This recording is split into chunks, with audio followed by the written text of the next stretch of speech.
Hello everyone. तो इसमें हम डिस्कस करेंगे इलेक्ट्रोस्टेट के पी वाई क्यू। तो देखो, इलेक्ट्रोस्टेट में काफ़ी ज़्यादा क्वेश्चन थे, तो मैंने इसको दो पार्ट में बना लिए। आपका पार्ट वन है ये, और पार्ट टू इसके बाद नेक्स्ट वाला है। ठीक है। और 2024 में इतने सारे क्वेश्चन आए हैं। इंपॉर्टेंट टॉपिक है। ज्योमेट्रिकल ऑप्टिक्स के बाद मैं इसका लेक्चर बनाऊंगा, तो आप एक बार देख लीजिएगा। ज्योमेट्रिकल पार्ट के बाद आपका इलेक्ट्रोस्टेट। ठीक है, चलते हैं। First question, two charge conducting sphere of radii A and B. दो आपके स्पीयर हैं। देखो, थ्योरेटिकल पार्ट भी हम कवर करते चलेंगे यहाँ पे साथ में। देखो, दो स्पीयर हैं आपके, एक की रेडियाई ए है, एक की बी है। अब इसने एक चीज़ मेंशन नहीं करी यहाँ पे, वो मैं बताता हूँ क्या नहीं मेंशन करी। Are connected to each other by a conducting wire. इन दोनों को एक कंडक्टिंग वायर से हमने कनेक्ट कर दिया है। अब इसने मेंशन ये नहीं किया कि इनके बीच का जो सेपरेशन है दैट इज़ इनफाइनाइट। ये एक मिसिंग चीज़ है। वैसे आप देख सकते हो, क्योंकि इसके अलावा और कोई तरीका नहीं इस क्वेश्चन को सोल्व करने का। इनफाइनाइट क्यों है बेटा? जब भी आपका एक कंडक्टिंग वायर से आप कनेक्ट करोगे, ऐसे चार्ज फ्लो कब रुकेगा? चार्ज इनिशियली फ्लो करेगा। ये चार्ज फ्लो रुकेगा कब, कब स्टॉप होगा? जब दोनों इक्वी पोटेंशियल हो जाएंगे। जब ये वाला पॉइंट ए है और बी जो पॉइंट है, उन दोनों का पोटेंशियल इक्वल हो जाएगा, because potential difference is the driving force for the movement of charge. क्योंकि पोटेंशियल डिफरेंस आपका इलेक्ट्रिक फील्ड क्रिएट करता है, और इलेक्ट्रिक फील्ड आपका फोर्स लगाता है। तो पोटेंशियल अगर डिफरेंस ही नहीं होगा तो इलेक्ट्रिक फील्ड ही नहीं होगा, राइट? यानी सिंपल इन पे चार्ज फ्लो कब रुक जाएगा? जब इन दोनों का पोटेंशियल इक्वल हो जाएगा, when V A equals to V B. अब वी आप क्या लिखोगे अगर इस पे चार्ज आपका Q1, इसने क्या पूछा है? The ratio of charges. इस पे चार्ज आपका Q1, इस पे चार्ज Q2 है, तो आप इसका पोटेंशियल यही तो लिखोगे, के Q1 divided by A. But ये पोटेंशियल कब लिखोगे आप? जब टू की वजह से, जब स्पीयर टू की वजह से इस पे कोई पोटेंशियल नहीं आएगा, और टू पे जो चार्ज Q2 उसकी वजह से इस पे पोटेंशियल तब नहीं आएगा जब ये जो सेपरेशन है वो आपका इनफाइनाइट होगा या बहुत ज़्यादा होगा, राइट? तो के Q1 by A equals to आप के Q2 बाई बी करेंगे। आपसे Q1 बाई Q2 पूछा है, तो Q1 by Q2 will be equal to proportional to radius. तो ए बाई बी आंसर हो जाएगा। ये यहाँ पे वी नहीं आएगा, ये जो है वी नहीं आएगा, ए बाई बी है इसमें, राइट? तो ये छोटी सी चीज़ें हैं, देखो मिसिंग है वो। खैर कोई नहीं, चलते हैं आगे। देखो, इसमें आप पी वाई के थ्रू आप रिवीजन के लिए बेस्ट है ये। आप इस तरीके से आप रिवीजन करेंगे बेस्ट रहेगा आपके लिए, क्योंकि मैं साथ में जो थ्योरेटिकल कंसेप्ट है वो रिवाइज करते हुए चलूँगा। तो two identical conducting sphere P and Q which charges Q on each. दोनों पे आपका फोर जो है चार्ज है वो क्यू है, दोनों इक्वल है। ये पी है और ये क्यू है, दोनों पे चार्जेस क्यू क्यू। ठीक है। रिपल रिपल करते हैं मतलब दोनों पे चार्ज आपका मैग्नीट्यूड भी सेम है और साइन भी दोनों का सेम है, तभी रिपल करते हैं सेम साइन के चार्जेस। ठीक है, जो भी डिस्टेंस है इन दोनों के बीच में R, with a force F. तो मैं एफ को यूँ लिख लूँ, K Q square by R square equals to 16 newton, right? A third identical uncharge conducting sphere R is successively brought in contact with two sphere. ये one है, ये to है। आप वन के साथ कॉन्टेक्ट में लाओगे, और थर्ड जो कॉन्टेक्ट में आप लाए हो वो भी आपका इक्वल ही है। तो ये जो चार्ज क्यू डिस्ट्रीब्यूट किस तरीके से हो जाएगा कि दोनों का पोटेंशियल सेम हो जाए। यानी इस पे जो चार्ज आएगा Q1 बाई Q3, इस पे Q1 रह जाएगा, इस पे Q3। That should be proportional to या equal to R1 by R3। और ये बेटा आपका दोनों का सेम है, तो ये वन आ जाएगा। इसका मतलब Q1 इक्वल्स टू Q3 आ जाएगा, plus by conservation of charges Q1 plus Q3, this is final charge, this should be equal to initial charge.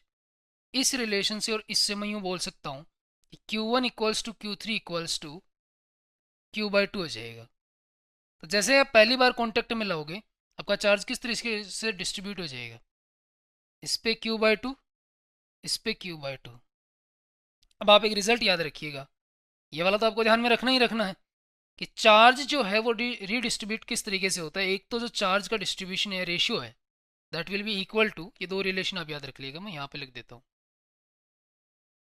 कि जैसे ही मान लीजिए Q1 और Q2 चार्ज की दो स्पीयर को आप कांटेक्ट में लाते हो और सेपरेट कर देते हो, तो एक तो आपका रीडिस्ट्रीब्यूट होकर चार्ज ये रेशियो हो जाता है, Q1 डैश और Q2 हो जाता है चार्ज। मान लो इस पे Q1 डैश हो गया, दूसरे पे Q2 डैश हो गया। This is proportional to equal to R1/R2, radius के प्रोपोर्शनल होता है। और ये आया कहाँ से? सेम पोटेंशियल हो जाएगा दोनों का, जैसे कॉन्टेक्ट में आएंगे दोनों का सेम पोटेंशियल हो जाएगा। अगेन इसमें एक अजम्पशन है कि यहाँ पर जो है हम स्पीयर को डायरेक्टली कॉन्टेक्ट में नहीं ला रहे हैं, इन दोनों को कनेक्ट कर रहे हैं कंडक्टिंग वायर से।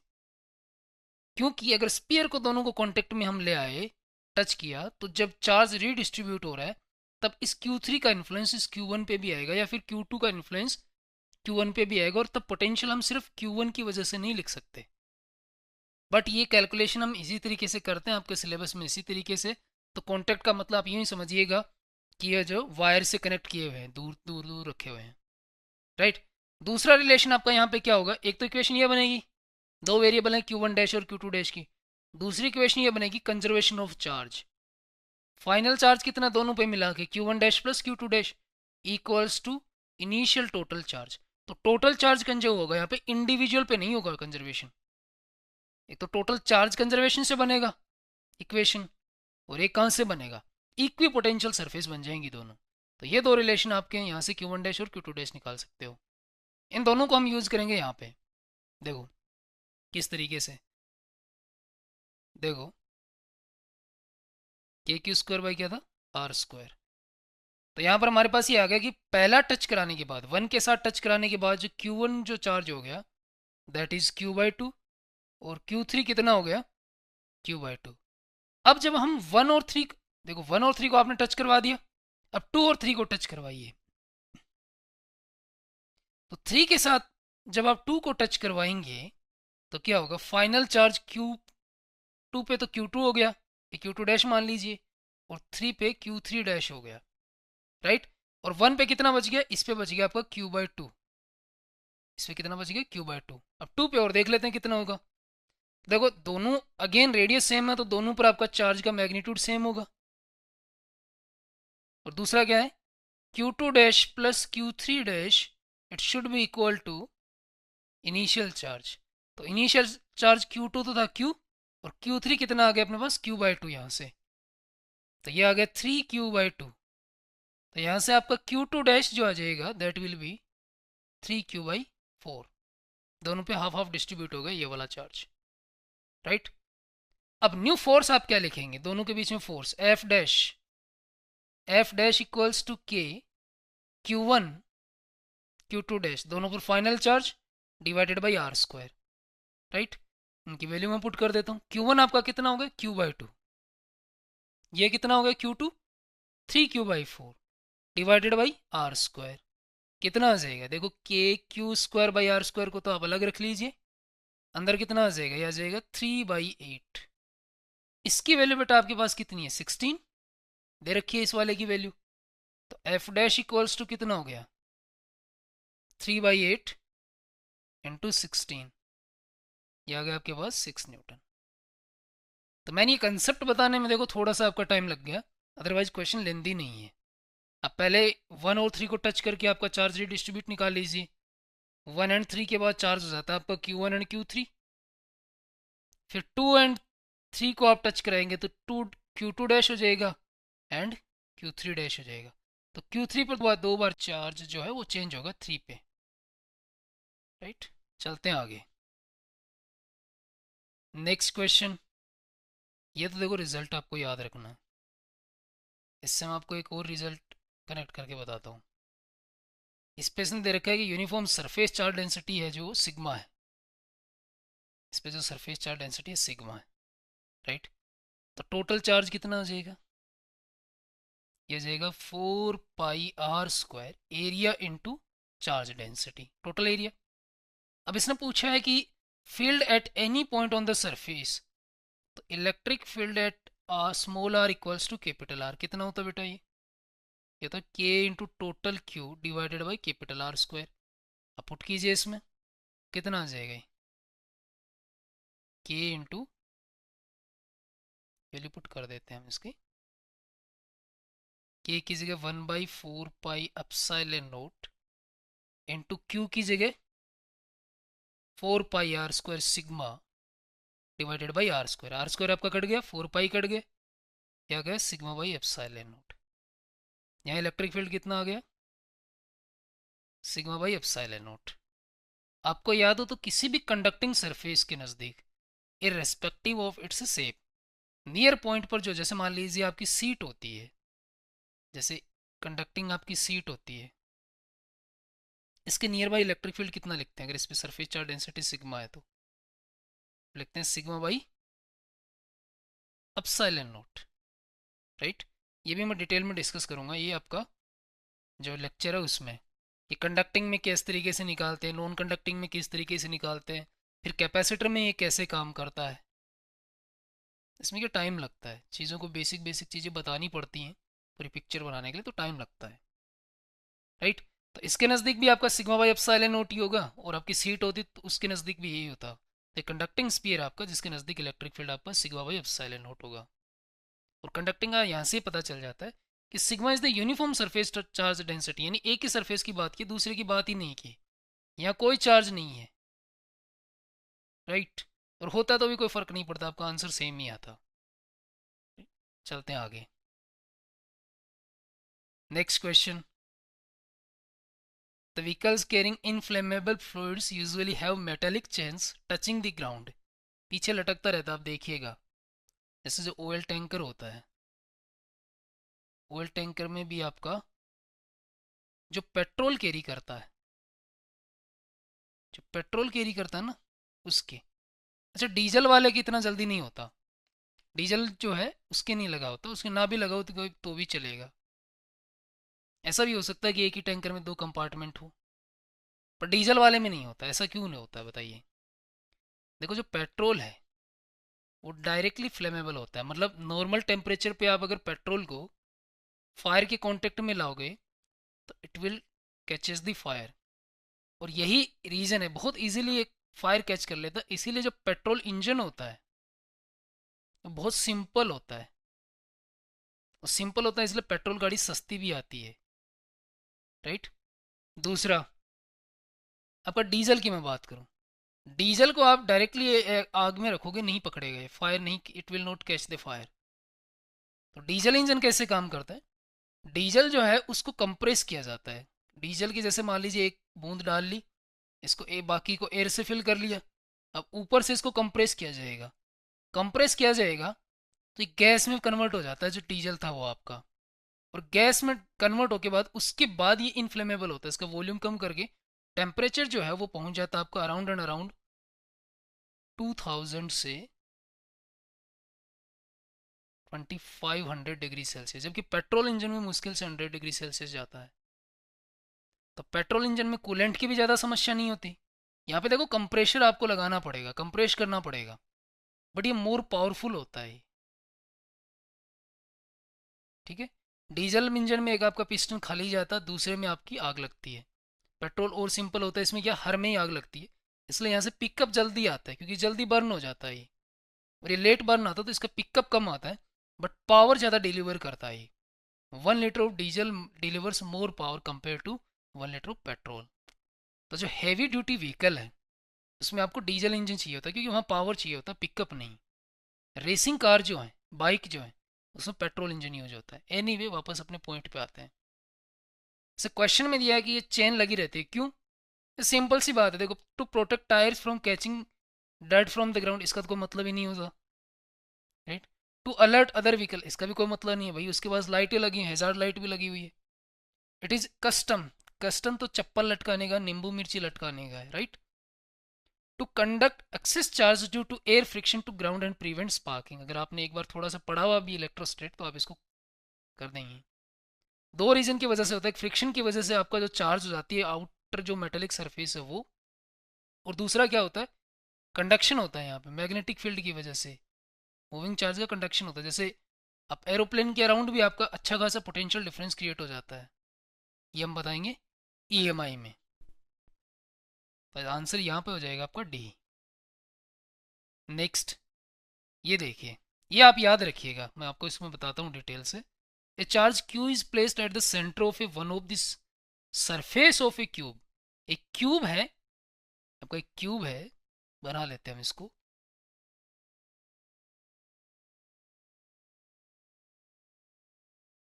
ये आपका एक क्यूब है, तो पहले तो हम सारों के लिए डिस्कस कर लेते हैं, आप याद ही रख लीजिएगा इसको। ये क्यूब है,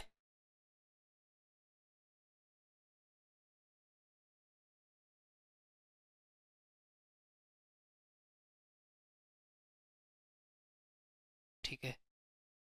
इसमें कितनी पॉसिबिलिटी आपको दे सकता है? देखो पहली बात तो मुझे बताइए, फ्लक्स का आपका फॉर्मूला क्या है?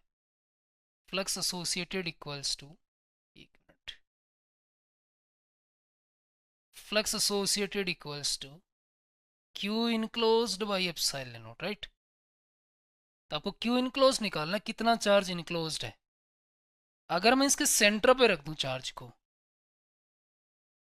तो चार्ज को आप एक पॉइंट चार्ज मानिए, चार्ज जो आप इसको पॉइंट चार्ज मानिए, पॉइंट चार्ज की बजाय आप इसको एक स्पीयर मान लीजिए। अगर मैं सेंटर पे रख दूं इसके, तो पूरा का पूरा इनसाइड है, कंप्लीट इनसाइड है। तो क्यू इन में कंट्रीब्यूशन कितना हो जाएगा उस चार्ज का पूरा जितना मैग्नीट्यूड है।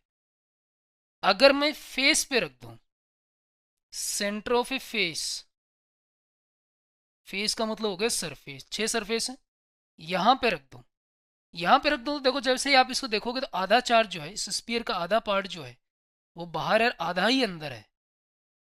अगर आधा ही अंदर है तो जब ये फेस पे होगा, इस पे हो, इस पे हो, इधर हो, इधर हो, तो क्यू इन कितना हो जाएगा आपका? आधा ही बचा अंदर।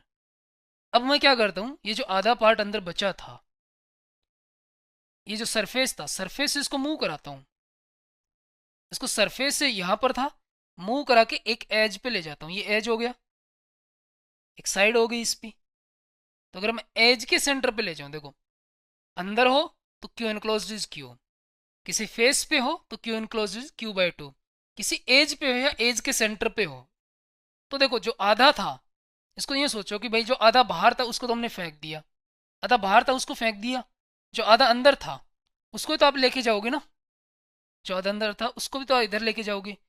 तो जो आधा अंदर था आपका हेमिस्फीयर यूं था, यूं सामने से देखने पे, अब आप क्या करोगे, इसको एज पे जैसे लेके जाओगे तो जो आधे का जो इसका जो अपर पार्ट है ना, इसका जो अपर हाफ पार्ट है वो फिर से बाहर निकल जाएगा, तो अंदर कितना रह जाएगा? जो भी है इसका आधा रह जाएगा, यानी ओवरऑल आपका कितना रह जाएगा? Q by four. अब इस क्यू बाई फोर को मैं क्या करूं, जो बाहर निकल गया उसको फेंक दिया, क्यू बाई फोर को मैं क्या करता हूँ, कॉर्नर पे ले जाता हूँ, तो जो क्यू बाई फोर तो उसका फर्दर हाफ बाहर निकल जाएगा इस कॉर्नर पे ले जाने पे, तो बच कितना जाएगा? क्यू बाई फोर का हाफ यानी क्यू बाई एट। तो अब क्यू एनक्लोज को याद कैसे रखिएगा कि अगर एट सेंटर है या इनसाइड कहीं भी है तो क्यू एनक्लोज कितना हो जाएगा? क्यू। अगर एट फेस है या सेंटर ऑफ फेस है तो क्यू इनक्लोज होगा क्यू बाई टू। फेस के बाद आपका आता है एज, एज पे आप ले जाओगे तो क्यू इनक्लोज हो जाएगा क्यू बाई फोर, और उसके बाद आप किसी कॉर्नर पे ले जाओगे तो क्यू इनक्लोज हो जाएगा आपका क्यू बाई एट। यहाँ पे क्या दे रखा है? Q is placed at the centre of one of the surface, one of the surface of a cube, इसका मतलब क्यू इनक्लोज कितना है? Q by two. और फ्लक्स आपका क्या होता है? Q enclose by epsilon naught, तो Q by two epsilon naught आपका आंसर हो जाएगा ए, राइट। चलते हैं आगे, नेक्स्ट क्वेश्चन, ये देखो बहुत इजी क्वेश्चन है। Forces between two points charges Q1 and Q2 placed in vacuum at r centimetre is F। Initially F है, ये आपका Q1 चार्ज है, ये Q2 चार्ज है, ये डिस्टेंस आपकी r है, तो force will be K Q1 Q2 divided by r square, right.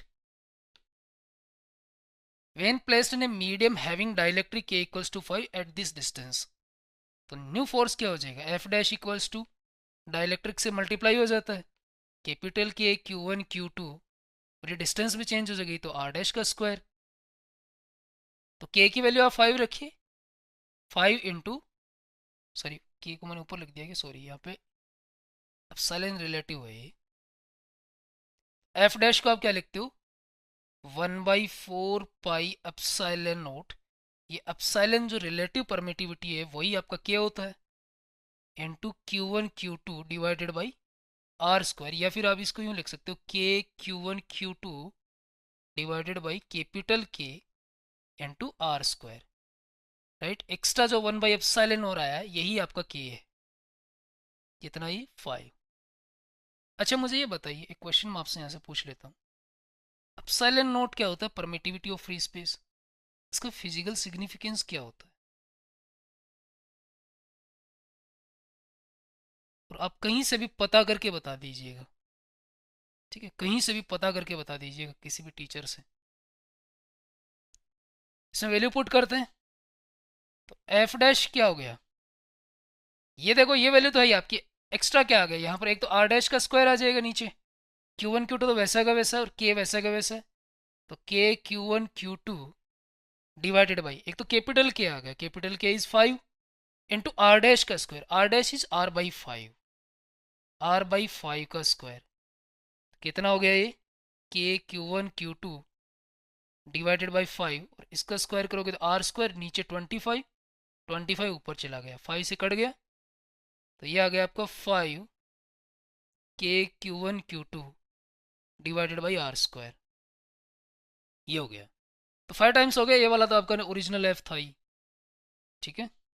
चलते हैं आगे।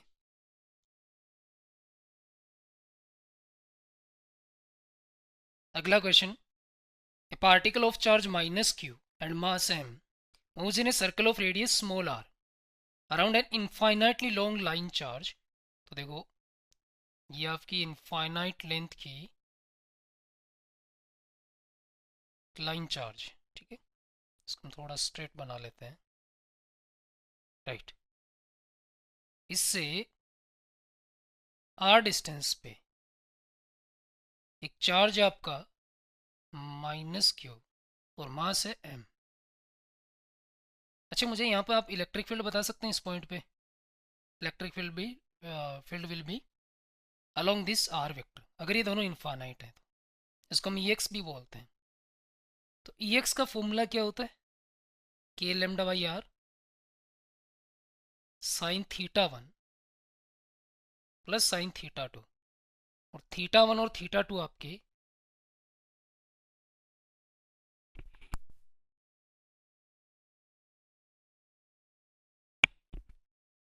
इन दोनों द्वारा यहाँ बनाए गए एंगल होते हैं, राइट। तो अगर इनफाइनाइट है तो आपकी θ1 इक्वल्स टू θ2 इक्वल्स टू 90 हो जाएगा, और सिंपली ये EX कितना आ जाएगा आपका 2k लेमडा बाई आर।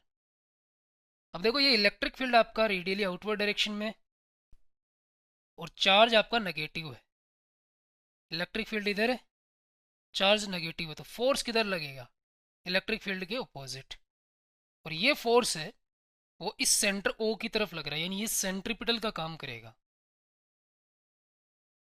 और ये कितना होता है Q इंटू ई, मैं इसका मैग्नीट्यूड लिख रहा हूँ, तो mv² r equals to Q into E is 2k lambda by are.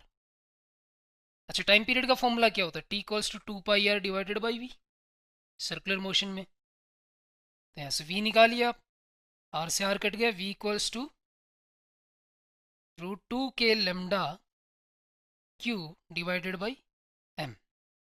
So time period will be T equals to 2 πr, और ये उल्टा हो जाएगा, m डिवाइडेड बाई 2, k की वैल्यू आप पुट कर दीजिए 1/4 pi epsilon naught into lambda Q, ये कट गया, 2 बच गया, ऊपर चला जाएगा ये,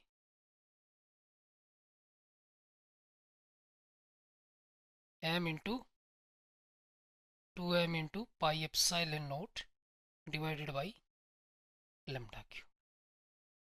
अच्छा k की टर्म्स में ही है क्या, ठीक है, तो फिर k की टर्म्स में आप इसको रख दीजिए, T इक्वल्स टू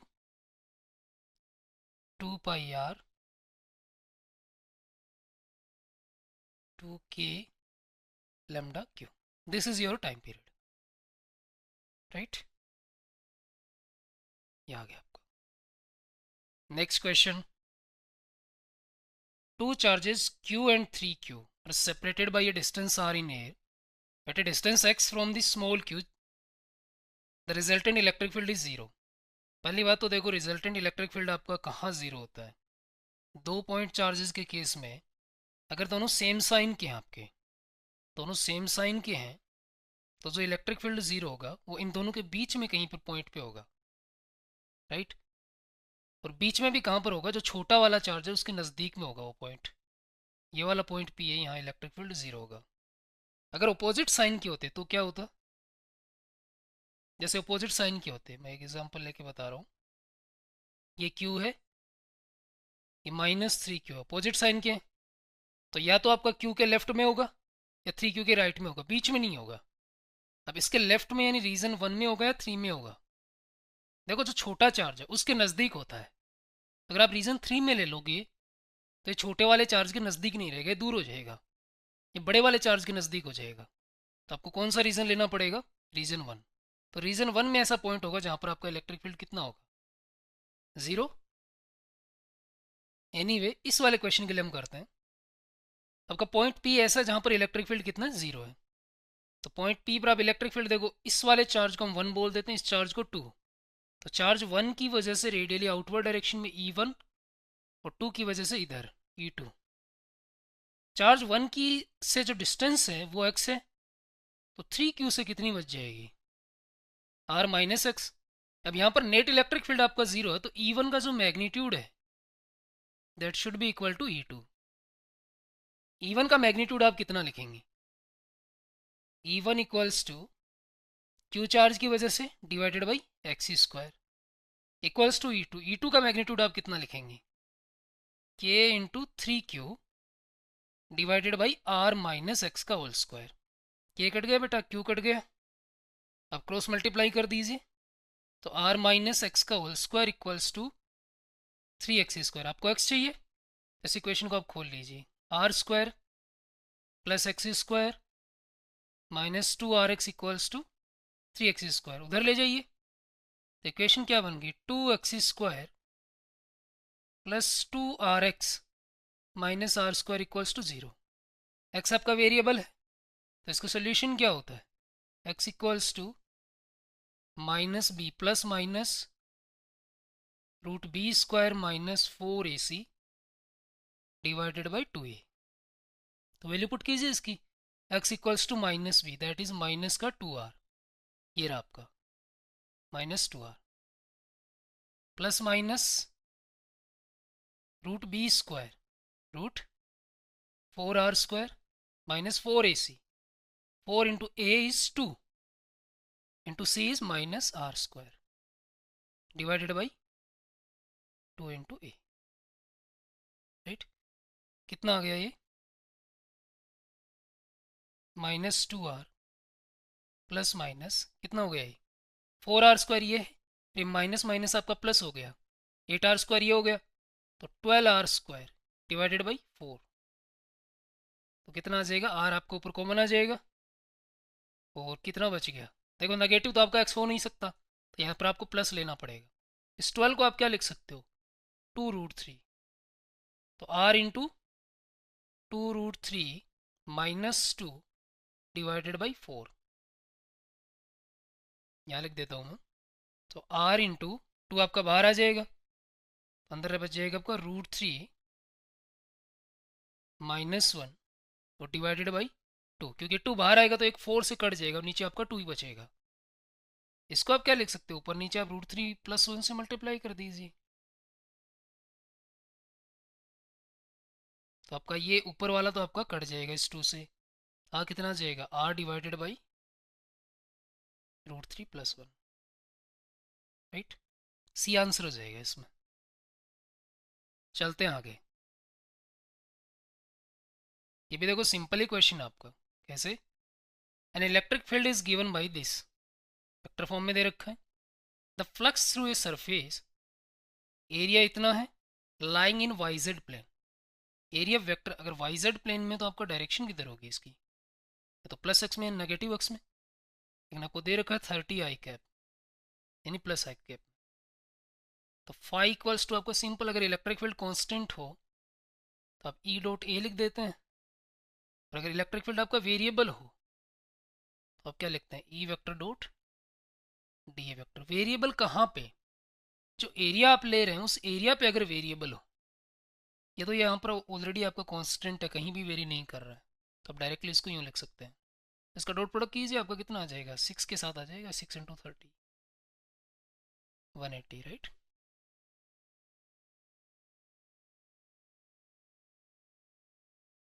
देखो ये चीज़ आपको ध्यान में रखनी है, सीधे सीधे आपको फॉर्मूले बेस्ड क्वेश्चन आ रहे हैं। The electrostatic potential due to electric dipole, एक पॉइंट चार्ज की वजह से जो पोटेंशियल होता है वो प्रोपोर्शनल टू 1/r होता है, और electric field proportional to 1/r² होता है। बट पॉइंट चार्जेस की वजह से आपको याद होगा kp/r³, तो इलेक्ट्रिक फील्ड जो है that is proportional to 1/r³, और potential is proportional to 1/r,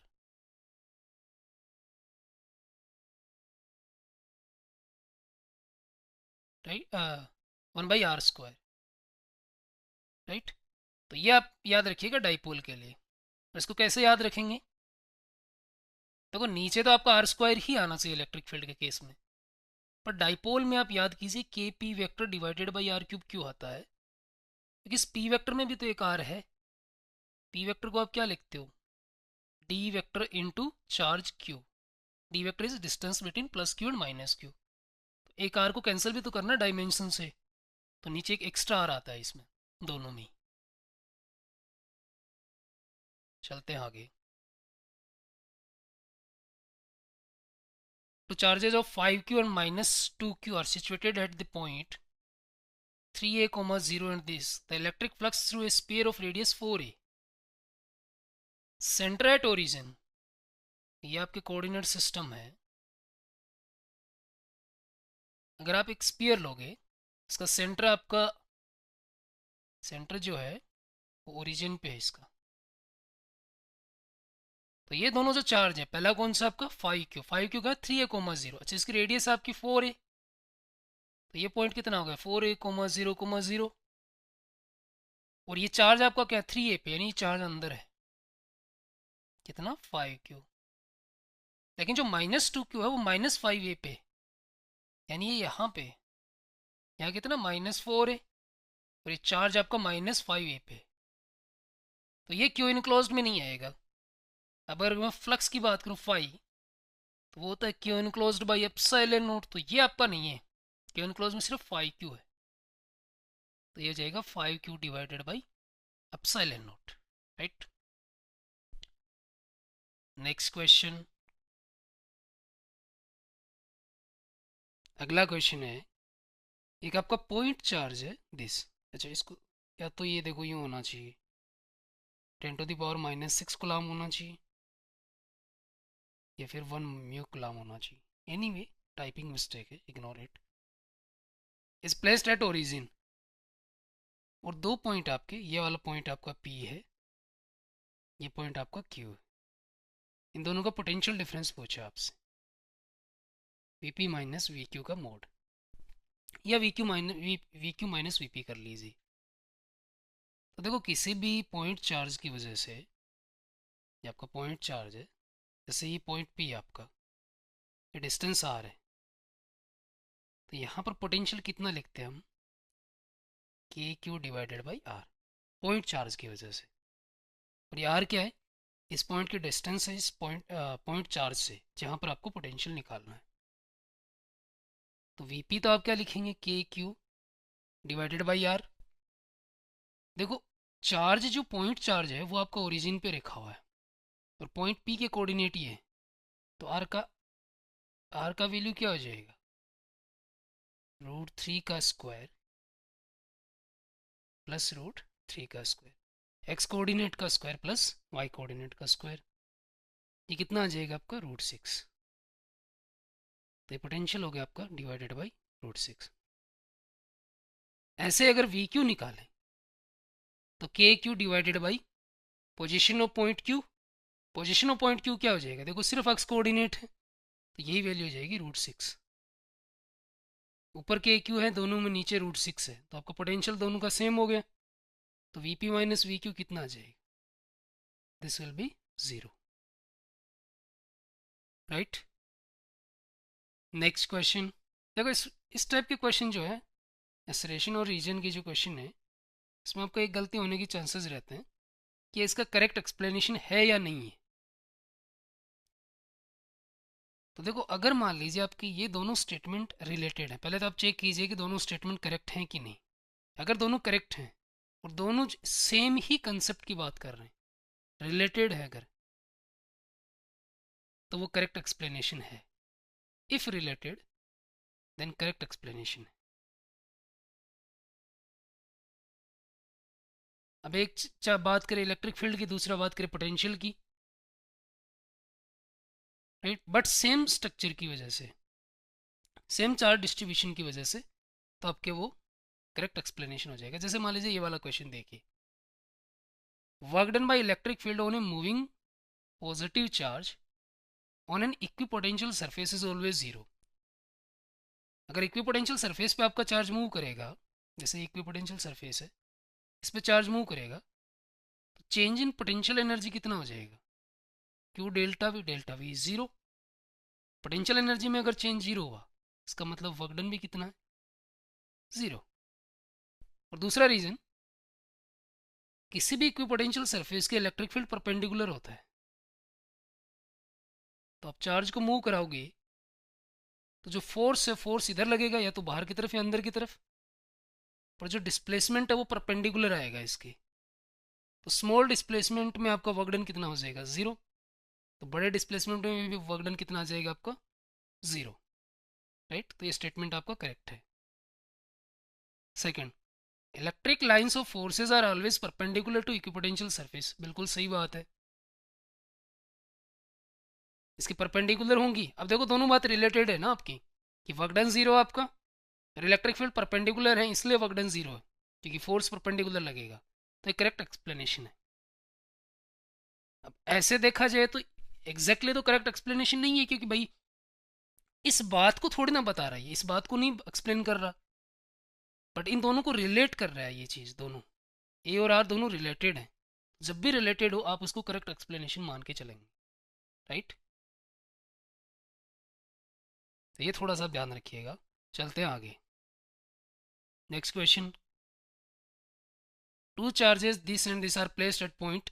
देखो माइनस क्यू की पोजीशन क्या है, माइनस क्यू की पोजीशन आपकी 1,0,4, और प्लस क्यू की पोजीशन क्या है, 2,-1,5।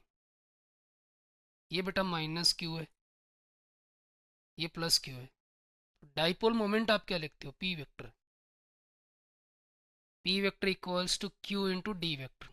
ये डी वेक्टर क्या होता है, ये डी वेक्टर होता है आपका पोजीशन वेक्टर, किसका, position vector of positive charge, किसके रिस्पेक्ट में, with respect to negative charge, right. तो यहां पर आपका डी वेक्टर क्या हो जाएगा, पॉजिटिव चार्ज की पोजीशन ये है, नेगेटिव की ये, तो डी वेक्टर हो जाएगा आपका, इस पॉजिटिव वाले में से नेगेटिव को माइनस कीजिए, तो 2-1 आई कैप -1 प्लस -1 - 0 जे कैप प्लस 5-1, सॉरी 5-4, 5-4 के कैप। इस वाली पोजीशन में से ये वाली पोजीशन माइनस कर रहा हूँ, तो आपका आंसर क्या आ गया, ये डी वेक्टर क्या आ गया, आई cap -J cap plus K cap, right. तो पी वेक्टर क्या आ गया, देखो निकाल क्या रहा है, मैग्नीट्यूड ऑफ टॉर्क निकालना है। तो टॉर्क क्या होता है एक्सटर्नल इलेक्ट्रिक फील्ड में, दो चीज़ें होती है, एक तो आपका टॉर्क होता है, एक आपकी पोटेंशियल एनर्जी या वर्क डन होता है। तो टाउ तो होता है आपका पी क्रॉस सी, और पोटेंशियल एनर्जी जो होती है दैट इज माइनस का पी डॉट ई। तो आपको एक तो पी वेक्टर निकालना है और एक ई वेक्टर आपको गिवन है, तो पी वेक्टर हमने निकाली, इसको मल्टीप्लाई कर दें हम 4 से, तो पी वेक्टर आपका कितना आ जाएगा, P vector equals to charge, charge, positive charge का मैग्नीट्यूड 4 म्यू सी, तो P equals to 4 into 10⁻⁻6 into D vector. D vector is I cap minus J cap plus K cap. P cross E कितना आ जाएगा बेटा? आप इसका determinant बना लीजिए. I cap, J cap, K cap. तो P में देखो ये वाले, ये जो वैल्यू है 4 इंटू 10⁻⁻6, ये तीनों में कॉमन है, तो इसको आप बाहर लिख सकते हो.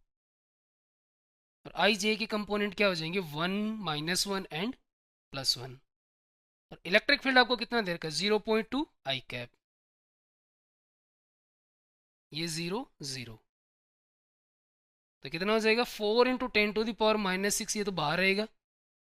अंदर आई कैप का देखो क्या आ जाएगा. आई कैप में -1 इंटू 0, 1 इंटू 0 0 आ जाएगा. Minus J cap, J cap में क्या आ जाएगा? ये छोड़ दीजिए, ये छोड़ दीजिए. 1 into 0 0, minus 1 into 0.2 -0.2 plus K cap. K cap में क्या आ जाएगा? ये छोड़ दीजिए, ये छोड़ दीजिए. 1 into 0 0, -1 into 0.2 minus minus plus ही लिख देता हूँ मैं इसको डायरेक्टली, है ना. देखो के कैप में क्या आ जाएगा? 1 इंटू 0 0, -1 इंटू 0.2.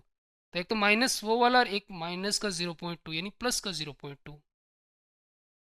राइट. कितना आ गया?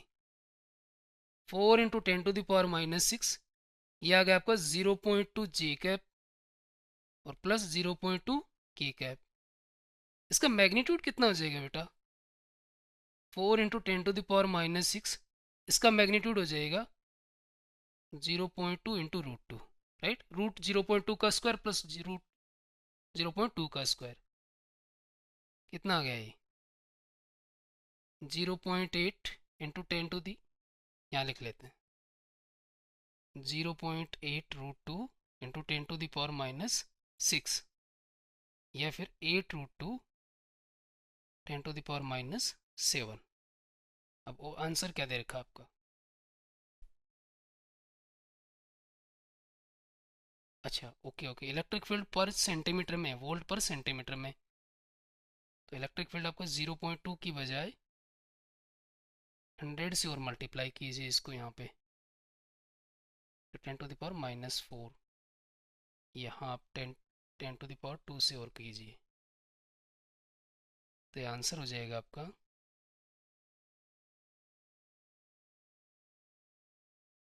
ये. मैंने नोटिस नहीं किया, ये देखो इसकी यूनिट देखो क्या दे रखी है.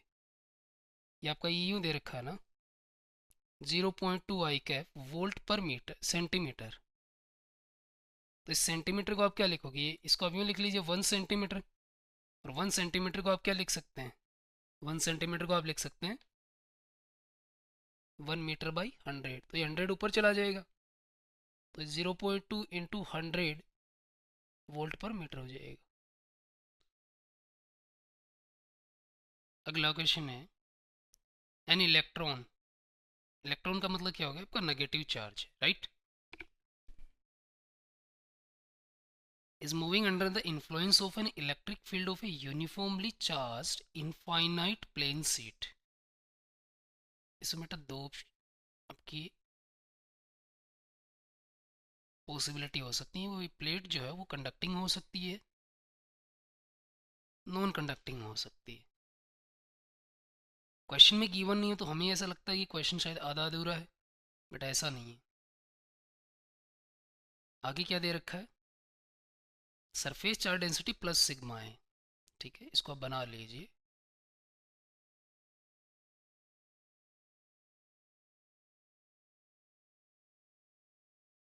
ये आपकी प्लेट है, इसमें सरफेस चार्ज डेंसिटी आपकी जो है वो सिग्मा है, सिग्मा है. इससे 1 मीटर की दूरी पे एक इलेक्ट्रॉन आपका नेगेटिव चार्ज है, तो इलेक्ट्रिक फील्ड किधर होगा? इसका राइट की तरफ. तो फोर्स किधर लगेगा इस इलेक्ट्रॉन पे? इधर. तो असलरेशन भी लेफ्ट की तरफ. और असलरेशन का मैग्नीट्यूड कितना हो जाएगा? E divided by mass small m, and small m is the mass of electron. आगे क्या दे रखा है, has a speed of 1 metre per second. अब इसमें दो ऑप्शन है, ये इसकी स्पीड आपके लेफ्ट की तरफ भी हो सकती है, राइट की तरफ भी हो सकती है। तो अगर हम लेफ्ट की तरफ लें, लेफ्ट की तरफ ले लेते हैं एक बार, तो ये बोल रहा है कि 1 सेकंड में पहुंच जाना चाहिए इस प्लेट पे। तो फिर आप इसके लिए ये इक्वेशन लगाइए, S equals to U T plus half A T square. तो डिस्प्लेसमेंट कितना हो जाएगा जब तक ये इस प्लेट पे पहुंचेगा, आपका 1 मीटर, यू आपका कितना है +1, टाइम कितना दे रखा है कि ये 1 सेकंड में पहुंच जाता है। 1 इंटू 1 प्लस प्लस, क्योंकि एक्सेलरेशन भी आपका लेफ्ट की तरफ, तो 1 a इंटू 1 का स्क्वायर। इक्वेशन बन जाएगी 1 equals to 1 plus 1/2, sorry a/2। तो ये तो हो नहीं सकता, इसका मतलब इक्वेशन गलत है। तो स्पीड आपकी लेफ्ट की तरफ हो नहीं सकती, ये भी गलत है। इसका मतलब स्पीड किधर है, आपकी राइट की तरफ है। अब देखो, इनिशियल स्पीड आपकी राइट की तरफ है 1 metre per second, acceleration left की तरफ है। जब तक ये प्लेट पे पहुंचेगा तब तक डिस्प्लेसमेंट कितना हो जाएगा आपका, -1। तो s equals to u is +1 into T is 1 ut, और एक्सेलरेशन आपका नेगेटिव है तो -1/2 इंटू 1 का स्क्वायर। तो -1 इक्वल्स टू 1 माइनस a/2। तो यहाँ से आपका a/2 कितना आ गया, देखो a/2 का आप लेफ्ट में ले जाइए, -1 को राइट में लाइए, तो a/2 आ जाएगा 2, a आ जाएगा आपका 4, राइट। अब 4 इक्वल्स टू आप क्या लिखेंगे, एक्सेलरेशन का मैग्नीट्यूड दैट वाज e/m। अब e कितना हो जाएगा, यहाँ से e हो जाएगा 4m/e।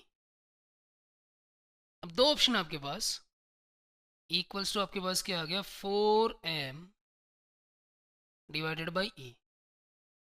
एक तो ये लिख सकते हो आप सिग्मा बाई एप्सिलॉन नोट, इसको इक्वल्स टू 4m/e। ये नॉन कंडक्टिंग लोगे तो sigma by 2 epsilon naught equals to 4m/e। यहाँ से बेटा जो सिग्मा आएगा that will be 4m epsilon naught divided by e, और यहाँ से जो सिग्मा आएगा that is 8m epsilon naught by e। बताइए मैक्सिमम कौन सा है, ये वाला ऑफ कोर्स। तो इलेक्ट्रिक फील्ड आपका ये होगा। ये कौन सी प्लेट के लिए होता है, नॉन कंडक्टिंग के लिए, राइट। So answer is 8। ये इसकी यूनिट है c/m², coulomb by metre square. Next question, ये सिंपल क्वेश्चन है। The electric potential at the surface of, एक आपका मान लीजिए स्फीयर है, इसमें चार्ज डिस्ट्रीब्यूटेड है, चाहे वॉल्यूम में हो जिसके, चाहे सेंटर पे हो। इसके सरफेस पे आपका पोटेंशियल क्या होता है, Q/R। यहाँ पर Q कितना हो जाएगा, देखो एटॉमिक नंबर 50 है, तो ये हो जाएगा प्लस का 50e, 50 प्रोटॉन हो जाएंगे ना इसमें। And radius is 9 into 10⁻⁻13 centimetre. So radius is 9 into 10⁻⁻15 metre. Potential कितना हो जाएगा, 9 into 10⁹ into Q, 50 into 1.6 into 10⁻⁻19 divided by R is 9 into 10⁻⁻15। कितना आ जाएगा, देखो 9 आपका कट जाएगा, ऊपर कितना बच जाएगा, ये हो गया आपका 80 इंटू 10⁻, ये हो गया 50 इंटू 1.6 80, और ये हो जाएगा 10⁵। ओवरऑल 8 इंटू 10⁶, और a आपका ये 8 दे रखा है, तो a की वैल्यू कितनी हो जाएगी, 8। सिंपल क्वेश्चन है ये तो। ओके, इसमें इतना ही, बाकी अगले पार्ट में। Thank you.